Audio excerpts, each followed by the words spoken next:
Hello. Well, we told you so. Um, Here we are to bring you our latest reactions to the government's latest press conference saying that on Thursday, at midnight on Thursday, we are going into a national lockdown. National because I say national like this because it's not really national, is it? Wales and Scotland and Ireland aren't really following us. Um, for 4 weeks. If you don't know who we are, our names are below. We are Hannah and Eastwood. I am Sam Hannah. He is Harry Eastwood. And we are gonna try and make sense of what Boris said. Not an easy task before us. Make sense of nonsense. Exactly. But yeah, it's quite incredible to think that less than 3 weeks after the tier system was introduced, and I made a prediction on this channel that in a few weeks it would be implemented, the national lockdown would be implemented because of the failure of the tier system. And here we are, about to go into another lockdown, despite batting off sage advice, Keir Starmer's suggestion. As late as this Friday, we had Dominic Raab on the airwaves being questioned about the national lockdown, and he batted off every single question and said, no, we're going to stick with the regional approach. It is the best way of doing it, and that we've seen how successful it is in France and Germany. And I thought, hang on a minute, they've just gone into a national lockdown, so I don't think there's anything successful about that. I have to say, before we get into the discussion, we are live across Facebook and YouTube for the first time for the podcast, and we want your opinion on one question tonight. In the comments, let us know, should schools and universities remain open? Let us know what you think in the comments below, and we will try and include as many comments as we possibly can. Yep, absolutely. But yeah, this is another example of dithering and delaying, and it is a complete mirror image of the first wave, the first lockdown. They locked down 2 to 3 weeks too late, and they think that costed around 25,000 lives, that mistake. One of the most unconscionable mistakes that they made in the entire first wave was their delay into lockdown. And they were peppered on it for ages over the summer. And yet they have made exactly the same mistake. They haven't learned anything, have they? Some people gave them the benefit of the doubt, didn't they, in the first wave, and said it was new and unprecedented. I mean, I personally think there was enough evidence there in the first wave to have locked down earlier. But people were quite generous and said, actually, it's unprecedented. No one knows what the right approach is. But now, this time, they know what the right approach is. They know the mistakes they made in the first wave. So there is no excuse. It is just staggering, the incompetence. But yeah, the incompetence even goes as far as the fact that last night they couldn't even schedule a press conference. So how the hell can you expect them to run a country when they can't even specify a time for such an important national announcement or England-wide announcement where everyone should be watching? And by not specifying a time and changing the time, it results in people missing it. And I ended up missing it. I sat down at 4:30 to watch the press conference. And then it turns out, because I thought it was going to be at 5, but then they moved it to beyond 6 o'clock. They still didn't say when. They said sometime after 6. And then they said sometime in the next 15 minutes. And by which time I was busy and I couldn't watch it. So catastrophic planning and communication.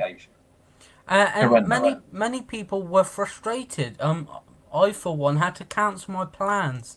I had plans to launch my album yesterday, with a live show on Facebook. At 3:30. I saw that the announcement was at 4 and thought, well, nobody's going to be watching Well, me exactly. at I 4. thought 4 was an odd time. Nobody's going to be watching me at 4. People will want to see what Boris has to say about lockdown, because obviously the rumours were spreading and the rumours were growing that a lockdown was looming.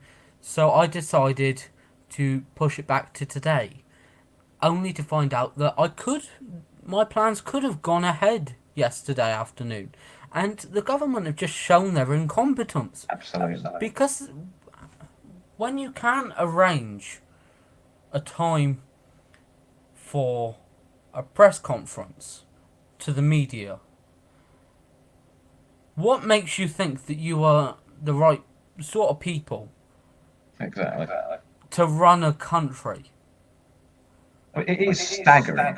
I mean, it was almost verging on taking the piss, to be honest, because, you know, I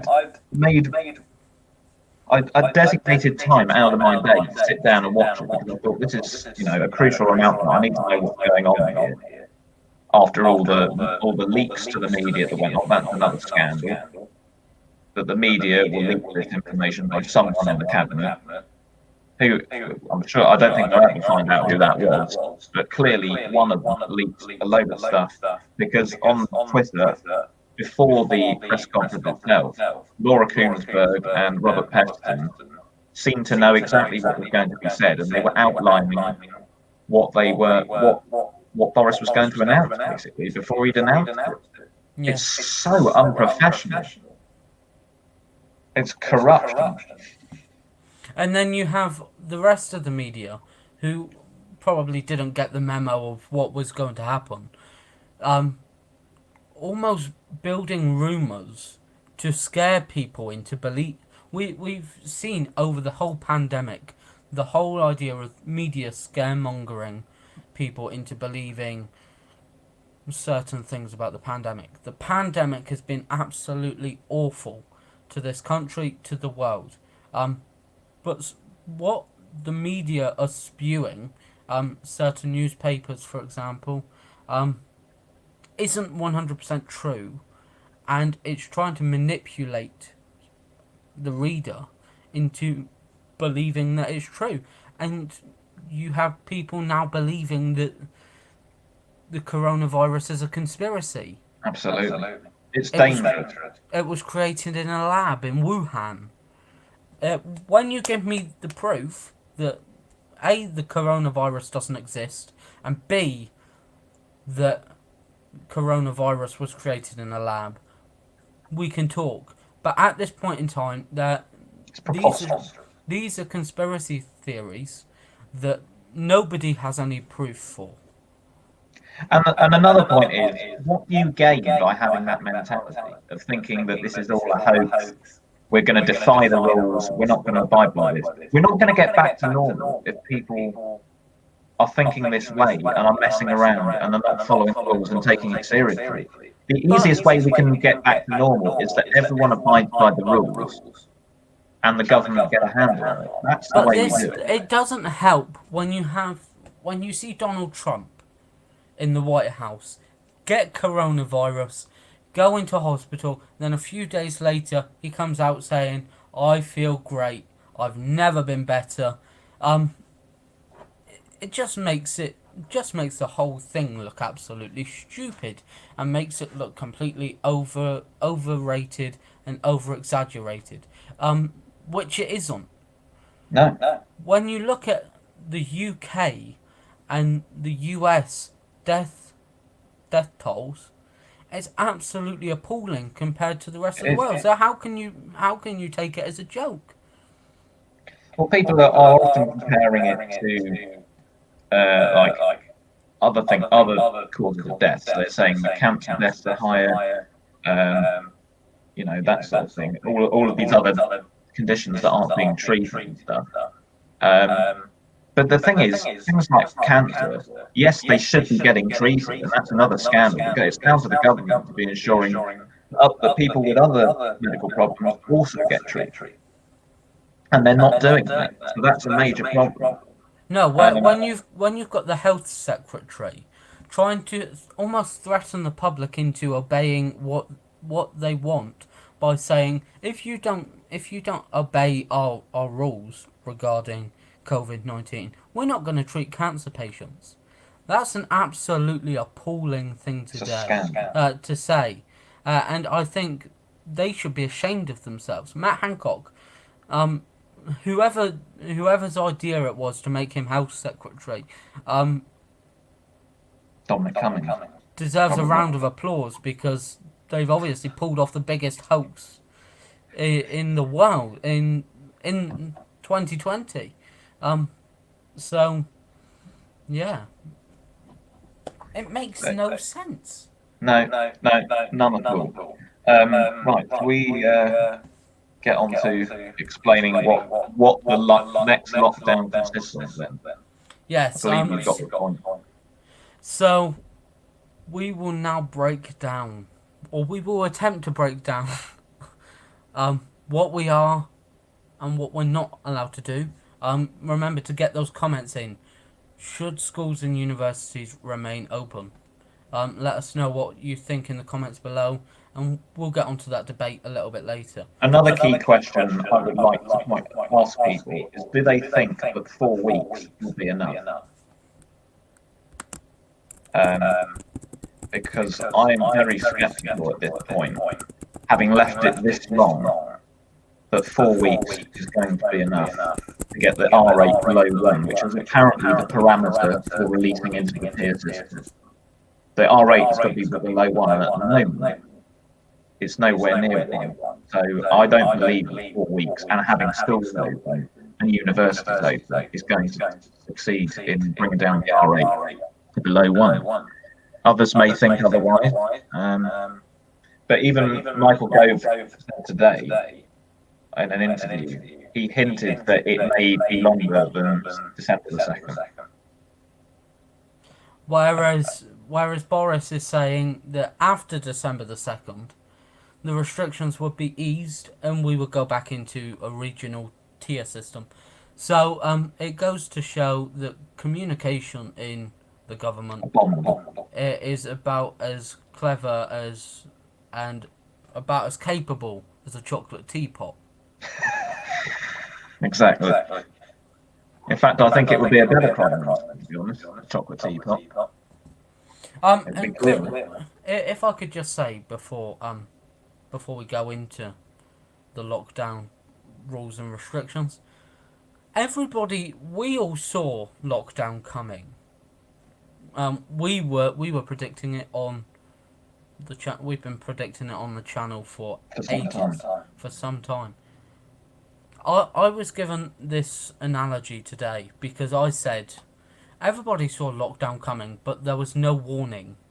And a good friend of mine, who shall remain nameless for obvious purposes, said this whole lockdown is like when an older relative dies.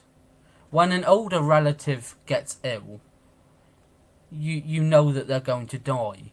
But when they do actually die, you think, oh, well, I didn't expect it to happen this soon. Absolutely. It's the same with lockdown. Everyone knows, or everybody knew that lockdown was coming. Nobody knew when it was coming. And this lockdown has crept up on us. Like a ninja. Yeah. And it does, as I say, it doesn't help when they've spent the entire week this week completely dispelling any plans to impose a national lockdown. I mean, they've just spent a whole week wasting time by pretending they're not going to do it in order to make it look like Keir Starmer wasn't ahead of the game and that they were making the right decision. And then the next day, after Dominic Raab said all this crap, we end up hearing that we're going into national lockdown. And I suspect that the reason there was no, I can't believe they didn't even explain why the press conference was delayed so much. But I suspect that there were quite a lot of disagreements going on,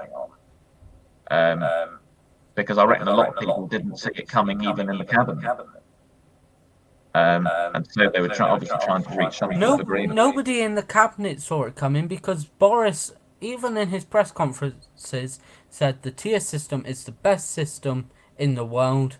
We are going to tackle the virus this way and no other way. No lockdown. It would ruin the economy. And yet here we are, ready to ruin the economy. It's a disgrace, complete disgrace. And as we go into our points on what we are and what we aren't allowed to do, can we just say it was announced yesterday he announced yesterday in his press conference that these may change because he's going to debate them on Wednesday, which is absolutely ridiculous when we are going into lockdown on Thursday. To Mr. Johnson, hello again. I like to address the Prime Minister every now and then. Hello, Mr. Prime Minister. Well done. Give yourself a sticker. You've done a good job. First of all, so we kick off our lockdown rules and restrictions by saying people are being told to stay at home unless they have a specific reason to leave, such as work, which cannot be done from home, and education, which continues our argument. Should schools and universities remain open? I don't think so. Let us know what you think. One thing that really ticked me off about his press conference yesterday is he's gone back to using the same phrase that he used in the first wave. Stay at home, save lives, control the virus. And I turned around to the TV and said, oh, shut up. because it's just as if we are back to square one. We are back in spring, it seems. And that's what angers me most, that the sacrifices that we've all made for the first half of this year seem to be completely for nothing now. All the damage to the economy, all the damage to people's mental health, all of this has been for nothing because of their inability to create a proper exit strategy from the first lockdown and implement test, trace, and isolate. And I'm going to be banging on about this a lot tonight because this is the solution. And we know how this is going to work. We know exactly how this is going to work. We're going to have to stay at home, save lives, control the virus, or control the virus, save lives. And then you're going to be told you can go out for longer than an hour. You can ride your bike to work, but don't ride your bike to work. You can get the bus to work, but don't get the bus to work. You can drive to work, but don't drive to work. Work from home, but don't work from home, and all of that. And then you're going to learn the dance of hands, face, space. Oh, that's right. Head, shoulders, knees, and toes again. Head, shoulders, knees, and toes, face, and space. Something along those lines. And it's absolutely preposterous. And then we'll come out of lockdown again, and pubs will reopen, and gyms will reopen, hairdressers will reopen. I don't know how you feel because you won't be able to get a haircut now. Well, I was thinking perhaps in the next. I've still got a few days because they've given us till Thursday. I think the queue could be 3 miles long. So I don't know. I might just try tomorrow so I can get something. But all of this will reopen. We'll go a few months, and bang, Boris will be back on our TV screen saying we need to go back into lockdown. And I have an answer to how we're going to avoid that. Test, trace, and isolate. Exactly. How bloody hard is it? It's not rocket science. You didn't need a crystal ball or to be some high-class professor to work out that if you test, trace, and isolate, you isolate every case and all those associated with that person. You lock them down, and everyone else can go about their daily life. So this is the whole point. I wanted to say to all the lockdown skeptics out there and all the people that say lockdowns aren't a solution, I agree that lockdowns aren't a solution, but what they're needed for is to bide you time and to get the case numbers and R rate down to a level where you can actually operate test and trace, because at the moment there's too many cases to do it properly. And then also they need to fix test and trace system itself, because that isn't working. So that's what they need to use this time for. That's why lockdowns are useful. They're only useful if you back it up afterwards with a fully functional test, trace, and isolate. So, just to clear things up, people who think that lockdowns don't work and all they do is just damage the economy. They do damage the economy, and they are very disruptive and very. We are in one of the worst recessions. After the first lockdown, we are in one of the worst recessions, and yet Boris comes out saying we're not going to go back into lockdown because it would be an economic disaster. We know, we knew that, and yet a few days later, we are in lockdown again, and he's announced his press conference, as you will see from our points, are as clear as mud. People are being told to stay at home unless they have a specific reason to leave, such as work which cannot be done from home. Harry, obviously, is a working man. I am not yet. And it looks like my search for a job continues. Into another to be continued into another lockdown. To be honest, this is like a parody at the moment. We're in episode 2 of the trilogy, aren't we? Yes. So there's probably going to be a third one. Oh, don't say that. But you don't know if you're allowed into work. Well, this is one of the points I want to raise. Let's finish talking about the lockdown point. Let's just go through all of those, and then I'll say what the problems are, and work is one of them. Secondly, we have people are also allowed to leave home for exercise, as in the first wave, medical reasons, food and other essential shopping. Will that be the same as Wales? Who knows? And providing care for vulnerable people or for volunteering. So, just a little loophole for you, because we all know the government love a loophole. Oh, they love it. If you see a police officer, if you are out for more than an hour doing your exercise, or for your food or essential shopping, and you see a wonderful police officer who says, "What are you doing?" Just say, "I'm going to volunteer." Don't explain where you're going to volunteer, because it doesn't say where you have to volunteer. It just says for volunteering. I'm going to volunteer.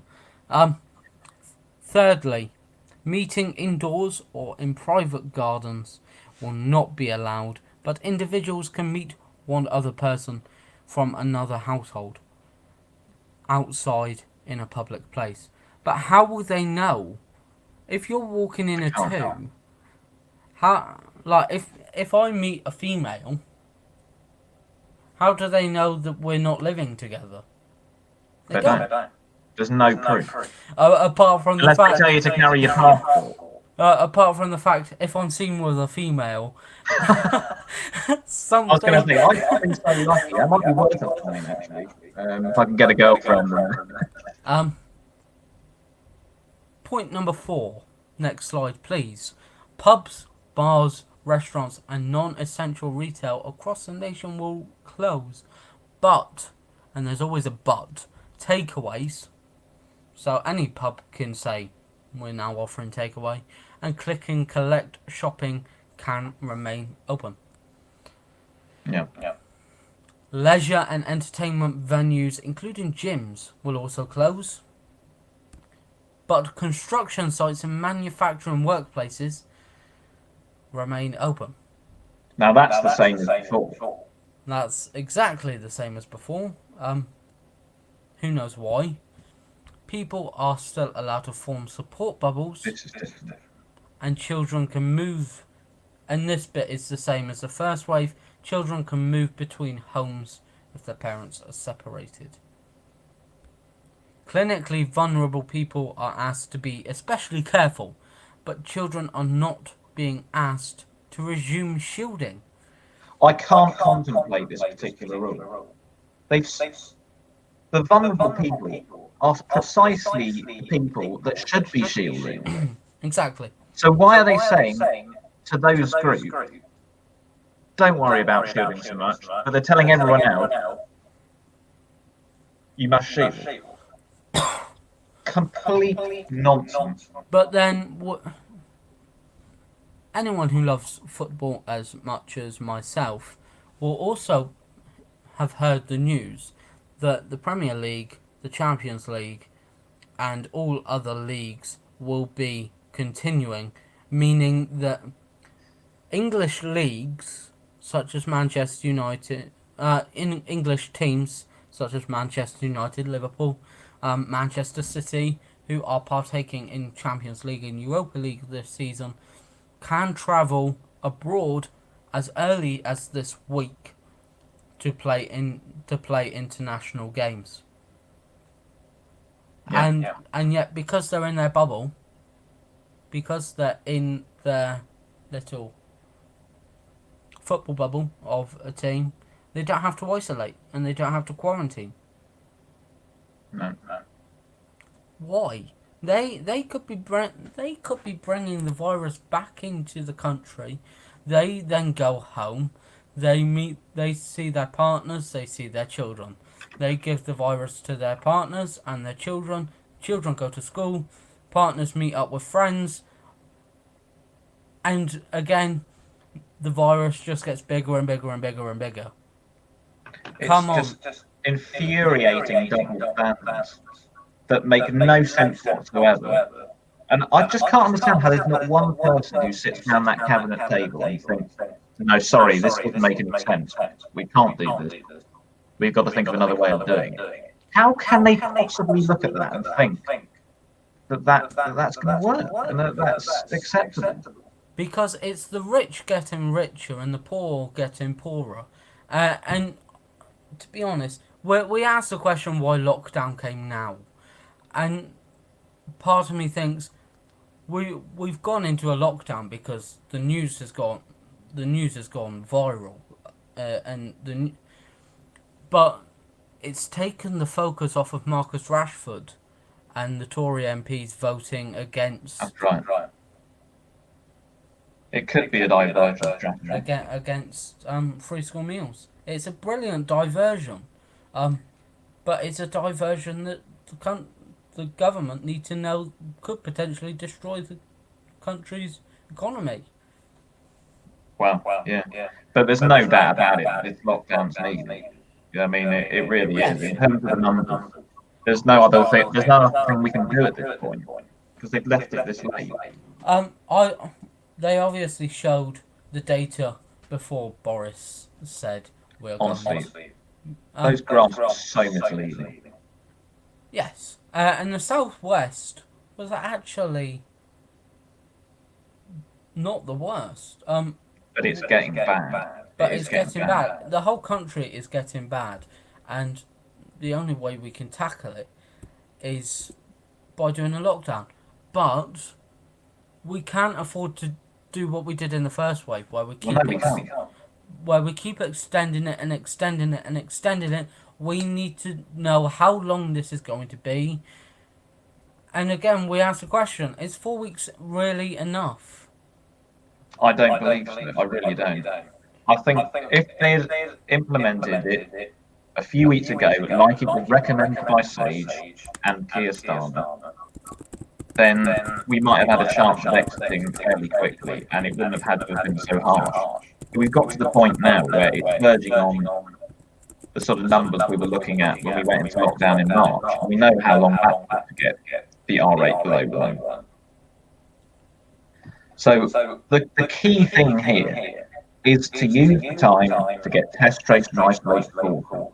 And then, even if we've still got a few thousand cases a day, if we implement test and trace and isolate at that point, then we can release everything. The other problem is getting people to comply with the isolating part. And what was majorly missing from Boris's briefing last night was telling the public that this is the way we can get back to normal. There was nothing like that. You must do it. He should say, if you want to get back to normal life, then the way we do it is that if you are tested positive with coronavirus or you're told to isolate, you isolate. And then we don't have to sacrifice everything else. We don't have to close down the entire country. We can keep things, everyone can go about their normal life. That's the way we can do it. So if people were given that hope and optimism that we would get out of this by going along with the strategy, people will be more likely to comply. But at the moment, he hasn't made it clear what the future strategy is and how we're going to avoid the lockdown and release cycle, which is what we're in now. So he really needs to communicate better with the public. That leads on to my next question for our viewers. Would you break the COVID rules for Christmas if in lockdown? We've seen Victoria Derbyshire announce that she would break the rule of 6 if that rule is still in place for Christmas. Would you break that rule at Christmas to see your family? Would you, Harry? Would you? Well, it's difficult to say because obviously my situation is quite different from everyone else because I have a very small family anyway. And my uncle and auntie, who we usually have spring Christmas with, are very nervous about COVID, and are meticulous with the rules. So they've already made it clear that they don't want to be meeting anyone inside around Christmas. So I think for us, it's just going to be the 3 of us anyway. Just, so it's not really going to be something for me to consider. But it depends, I can understand that obviously it's one day out of the entire year. But what we don't want to do is reverse any progress that we've made in reducing the number of cases in the R8 and putting members of our family that could be vulnerable in danger.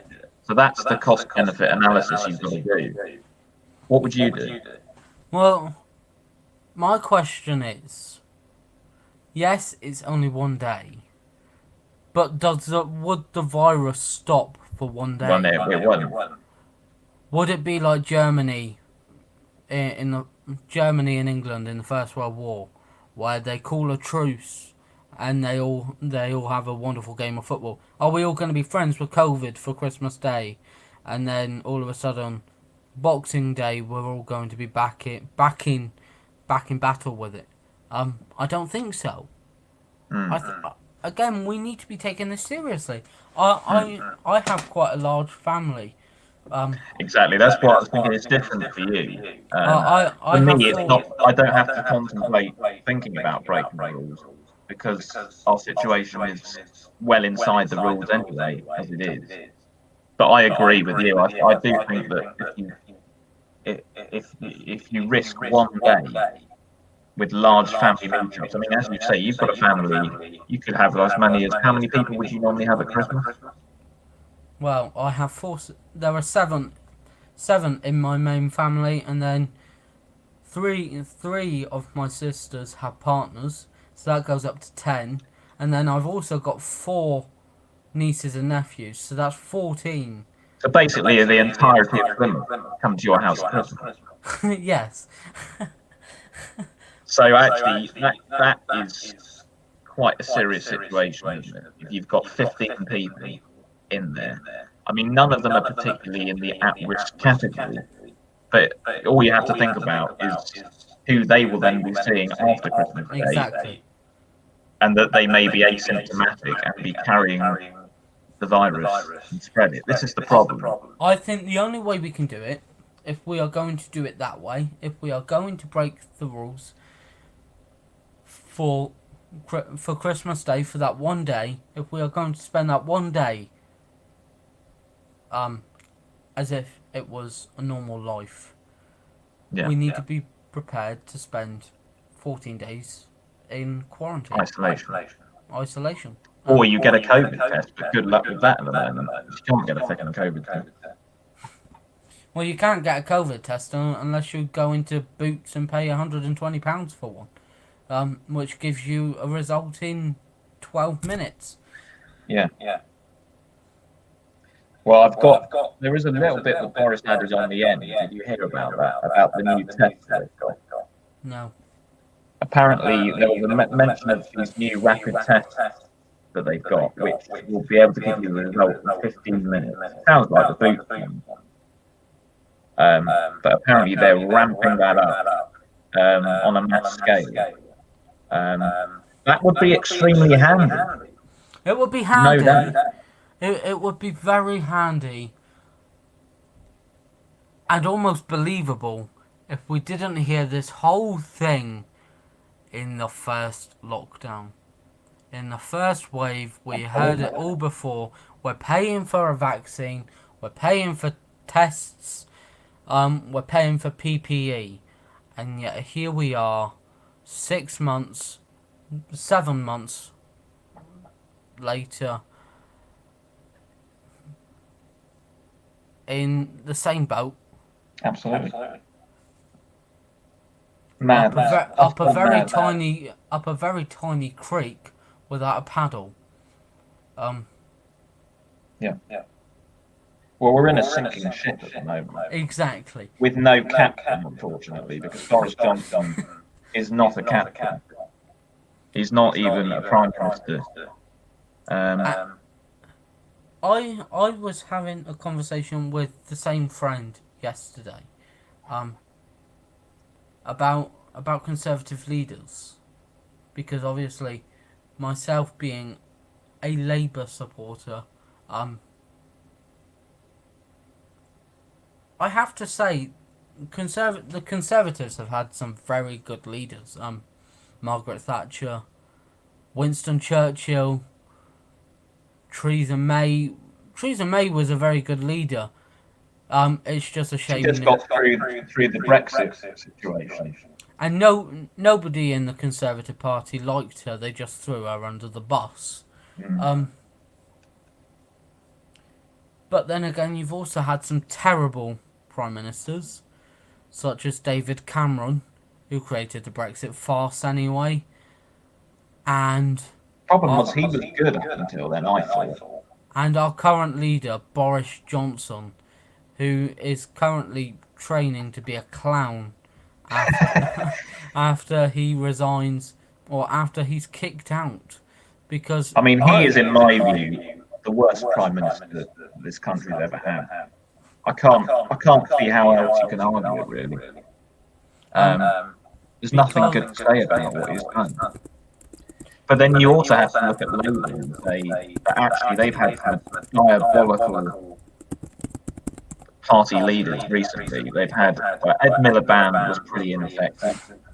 And Jeremy Corbyn was so radically left and could never possibly be prime minister, so he was never going to win the election. And to me, Keir Starmer is the first politician of recent years that I've actually thought, hang on, he's got something about him. And he's not particularly charismatic, he's not a massive character, but he is a serious and logical politician to me. And I think that's what we're crying out for, to be honest. I mean, as I put before, I don't call myself a Labour supporter. I say I'm pretty central, if a bit to the right, to be honest. But I have to say that the shoe can be on the other foot, because Labour have also had some terrible supporters, as you said. Tony Blair was once described as a Tory in Labour clothes, because he were in the days of Margaret Thatcher. He agreed largely with what Margaret Thatcher said about privatisation, and other various stuff, rather than agreeing with his own leader, despite being on the front bench of the Labour Party. And he went into the Iraq War and created a mess for the UK and the US, thanks to George Bush, Jr. Because George Bush said we're going in to fight Iraq because of 9/11, and Tony Blair turned around and said, "We're your allies. We'll go in behind you. This is a really good idea." Which, well, we all know. Gordon Brown had a face like an old leather boot. That is exactly it. I've got a couple of Gordon Browns in the cupboard downstairs. I don't want to know. And like you said, Ed Miliband and Jeremy Corbyn, we slate the government over how they've handled COVID, but I have to say, and we'll draw this to a close soon. I have to say, if Jeremy Corbyn was elected, he wouldn't have done any better. Jeremy Corbyn is the UK version of Joe Biden. In the fact that he's old and he hasn't got a clue. And seeing the news the other day that Keir Starmer's actually stood up to the ex-leader and said, actually, we don't agree with anti-Semitism, you're out. Keir Starmer, if you are watching, we will give you a round of applause, because that takes guts. That takes massive guts. But he's got to do something drastic, isn't he?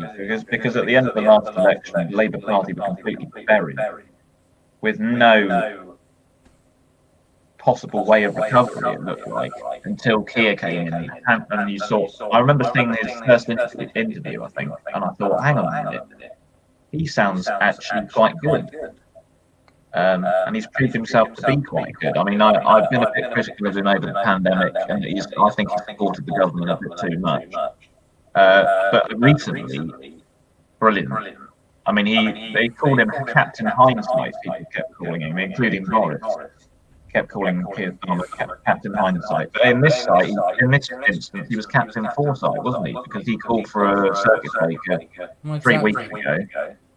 So you can't ever call him that anymore. But anyway, this wasn't why you called. We've got to return back to the lockdown discussion on it, because there's a few key points I want to raise. But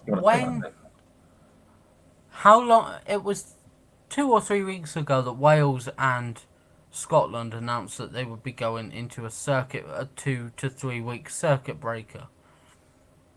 And at the time, Keir Starmer said, actually, that wouldn't be a bad idea. Do it over half term. Extend the half term over 2 weeks. So schools are closed for 2 weeks. Close pubs, bars, restaurants, or as Boris says, restaurant. I've noticed he doesn't actually say restaurants. He says restaurant. No, I can't understand a word he says, so you've done well to pick that up. Gyms, etc. And yet the UK didn't follow, or England didn't follow the rest of the UK and said, no, we are fine on our own, sod off and do your own thing. And yet when the big guns of the European Union say, we're going into lockdown, we're going into a 4-week lockdown, it's going to be hard, but it's the only way forward, Boris Johnson comes out with his tail between his legs saying, this is a really good idea. despite saying it's a terrible idea for the last 3 weeks. I wish I had this idea sooner. Thank you. Yes, jolly good idea. But anyway, I have a few points to raise about the whole lockdown situation, and a couple of questions I have. Why wait until Thursday if the situation is as grave as it is, and it is grave? Why are they waiting? Why are they announcing? I mean, obviously, I think they meant to announce it on Monday, but obviously the leak happened. They had to announce it on Saturday.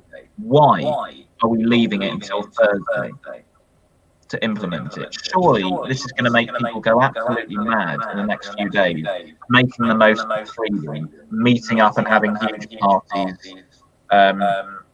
going out to pubs and bars, mixing. I think this is actually going to worsen the situation we're in before we've started. I have to say, my parents went shopping yesterday afternoon to pick up the bare essentials: bread, milk. I think they picked up some yogurts, some veg, salad, etc. And the queues were apparently extortionate. Yep. As soon as people have heard the statement Boris to make lockdown announcement today, people go, must get loo roll. And my mum said she was talking to someone in the queue who said she had got down to 8 packets of toilet rolls, so decided to go to the shop to pick up some more. Why though? Why go mad? They know from the first wave that you're still allowed to go shopping, and it's just selfish and unnecessary to be buying in bulk all of these toilet rolls and certain items. Pasta was another one that went mad in the first wave. You couldn't get any pasta. They started nicking the gluten-free one, which I was pissed off about because I couldn't get pasta either. Well, I noticed. I went to Morrison's just before the week before we went into lockdown in March, and it was absolutely appalling. You had people just bulk buying stuff like Pringles. They were just picking up trays of Pringles and putting them in trolleys, and sugar and yeast, because apparently when you are in lockdown, all you can do is bake bread and cake. Yeah. It's absolutely shocking. It Why? Really is. Why do we feel the need to panic buy when we hear the word lockdown? It makes no sense whatsoever. And as I say, it's selfish beyond anything else, because you're depriving other people of items that they need. Yes, toilet rolls can be considered an essential item, but that doesn't mean you have to rob them from everyone else and they have to go out for their 1 hour of exercise and grab a load of leaves to you. Use your hand. Use the back of your hand. That one shows social distance. What else can you do then? Like, if people are being this selfish, like, it's just ridiculous. Absolutely ridiculous. And it just sums up the stupidity of the nation, I'm afraid. That people have been very, very stupid during this crisis. And that's sort of the secondary problem, as well as the government, the issue with the government. I have to say, in what I think should be probably the final point. Yeah. If any sort of sector has been buggered over by this second lockdown, it's the arts. Oh yeah. The arts were just getting back to normal. Pantos were being announced over the Christmas period, and that was seen as the way to get theatres back up and running. I know for a fact, Harry, you went to see Paul Zerdin at the theatre or at a entertainment venue last weekend. The arts have been massively buggered by the government, and it's absolutely appalling. I will be doing a live concert, raising money for the arts next week called #SaveTheArts, because we are, myself as a musician, I feel the government can do better, can treat us better. By the way, we do have a couple of comments on the Facebook. I don't know whether you've seen those. No, I haven't. Shannon Lucas says, I personally think that they should shut schools. They talk about bubbles, so I have a bubble of 6, then send my kids to school and they have their bubbles there. So really, we are all just one bubble because we are mixing. And that's a very good point. I completely agree with that. The thing is, the problem is with school is that I understand the point that kids need to be in education after the rocky year they've had, because obviously it's been massively disruptive and they will miss out on more education. So I understand that. But schools are COVID hotspots.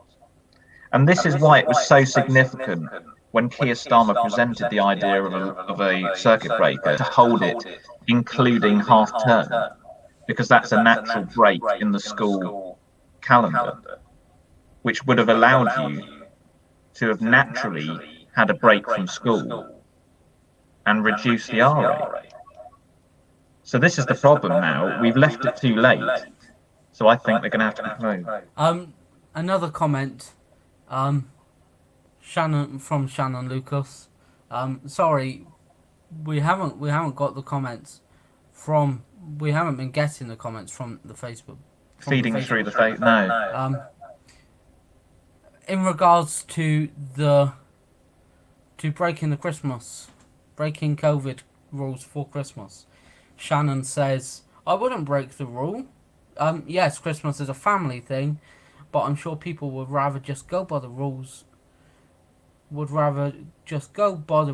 Christmas the best you can for next Christmas, rather than breaking the rules and risking your life and maybe not being around for another. That's the reality.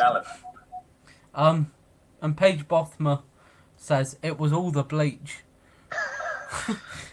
Well, I'm glad Boris hasn't suggested that so far. At least we haven't had that. Yeah, at least we haven't gone as far as saying let's inject. I just want to say one final point that I think is missing from this second lockdown. Why are the borders still open? This is a point that I raised during the first wave, when it emerged that 20 million people came into the country during March and April in the first lockdown. No one is going abroad at the moment. I've seen that because over half term the entire country has come down here to the southwest on holiday. No one wants to fly on a plane at the moment. No one wants to go abroad. So why keep the borders open? Keep our population in, stop others coming in from other countries. Do the New Zealand and Australian model. We're an island. I think that would drastically help as well. I actually sang a song today.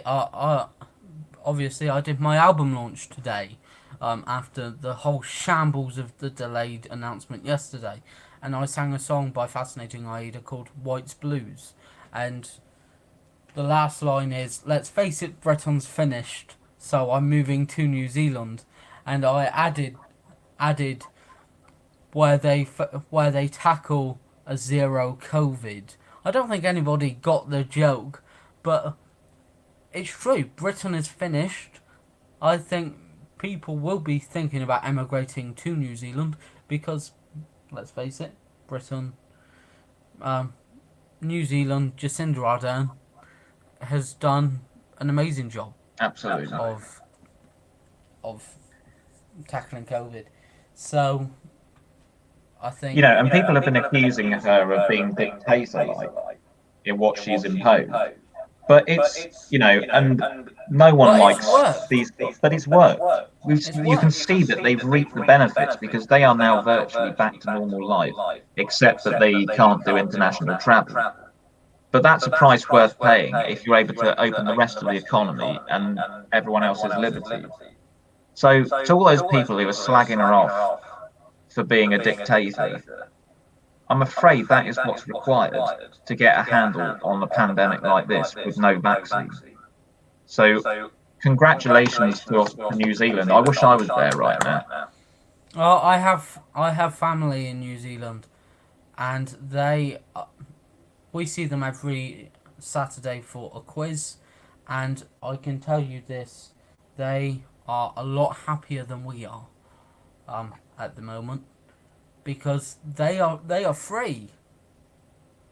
They can go to church. They can go to work. They can do what they like. And yet today, I went to my last church service actually in the building, because church has only been open for 6 weeks, and yet we've been told we can't hold public worship anymore, No. in the building. We're being told we can't see family, because they're not in our bubbles. This is a farce, and how long is this farce gonna go on for? Well, we just have to. I'm just hoping and praying that they finally get the message that test, trace, and isolate has to be up and running, functioning at a proper capacity before we release this lockdown. It's essential. I'm sorry. If it takes longer than the 4 weeks, then it's got to take longer, because otherwise we are going to be going in and out of lockdowns. As you say, there doesn't seem to be an end point. This will provide an end point. So please, Boris, explain to the nation that you've got to do the we will fix, test, and trace and isolate, and then it is down to you guys to isolate. And if you do that, we will control the pandemic, and everyone else can go about their daily lives. We can open everything up, and we can have a bit of fun again. That's what he needs to say. And I going back to the schools and universities, just a final point on that. I think if we're in a lockdown until the 2nd of December, possibly longer, who knows? If schools shut the week before the Christmas holidays is due to begin, and runs until the week after New Year, so doing a 4-week Christmas holiday rather than a 2-week Christmas holiday, that would It's be an idea. It's a brilliant idea. It's like extending half term. Schools closed for 4 weeks. Cleaners get in to deep clean the building after the schools have closed and before the schools go back. And I suggest we do that more often. We extend half terms to 2 weeks. We extend Easter holidays to 4 weeks. Until we actually tackle the virus. Because we can't afford to keep schools shut completely. Children's education is absolutely vital, and you can't deprive a child of education. But at the moment, it seems like schools are COVID hotspots. Kids are coming home from school. Students are going off to university, and that's how it's being spread. Because you've got students from Manchester coming down to Plymouth, and Manchester and Liverpool are the two biggest hotspots in the country. So why are we allowing that to happen? Absolutely right.